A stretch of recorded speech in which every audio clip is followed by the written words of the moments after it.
Quick video after thinking about karma. I don't know if you believe in it or not. Some people think it's just cause and effect. That's kind of what I think. You throw a pebble into a pool of water, it creates ripples, and those ripples go on to hit other things within that pool of water and impact them in a certain way. So the ripple hits a reed, and then the reed sends ripples out from where the ripple that hits the reed. It dissipates the ripple, so to speak. Those ripples then go on to impact certain things. So when you think about that, when I approach one person, however I deal with them, if they're upset with me, or if they're upset with me and I react in a rude manner, the ripples from that impact them, and then their ripples of however they treat someone after that go on to impact the people they know. And it's the cause and the effect.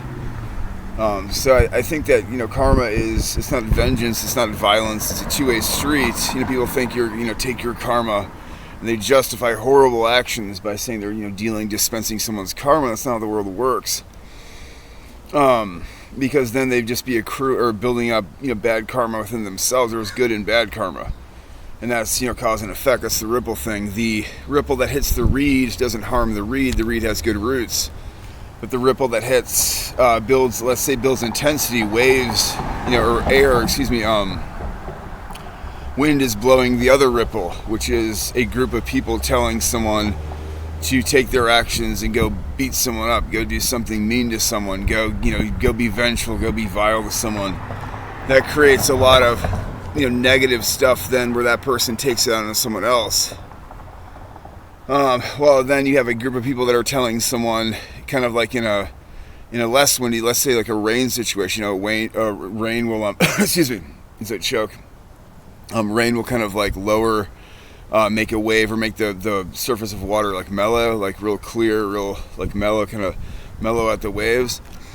Let's say if good people kind of take their actions and kind of mellow out the waves like that, like rain on water. And that way that person then goes to this next situation. Somebody says, "Oh, I know. Are you feeling okay?" You don't act like you're feeling okay. And someone says, "Oh, I got an altercation with someone." And they kind of, instead of taking it out on the next person they see, they express their grief towards the situation and wish the situation had gone better. But they kind of put it behind them. So then that kind of builds up good karma within them, showing that they're mature enough to be able to handle certain situations, as opposed to the other person that allows this wind, this breeze of other people's opinions about how to handle a situation kind of push them along, and then they basically do something which is not good for the situation, and they might get bad karma from that. They might take a situation where they felt like they were in the right and get really angry, and then go off and do something rash to somebody that knew the person that made them angry, and they create this, again, a ripple effect of negative stuff. So it's kind of like karma is like that. Like you throw a pebble upon an experience. Consciousness is experience. Experience is consciousness. You throw an experience into a pond of infinite possibility, if you want to call it that.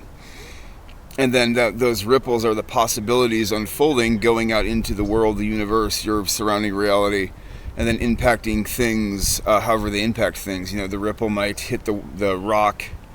It's not going to move the rock, but it's going to move around the rock in a certain pattern, a certain way. The ripple might hit the reed, and the reed might sway a little, but and then that swaying creates a different type of ripple. And this goes on and on and on to infinity. And that's kind of how reality is. Our conscious experience, the way we experience certain things, creates certain ripples, certain effects. So the way we experience our emotions, create good and bad karma, if you want to call it that. I don't like to use too much. I'm not an atheist or a theist. I'm just kind of here having a conscious experience. And I see that a lot, though. It's like, if I go into a temple, I'm not really into going into temples these days, but if I were, like when I was younger, like underneath let's say my family's care, you're like 16. You go into some place and you realize that somebody's trying to raise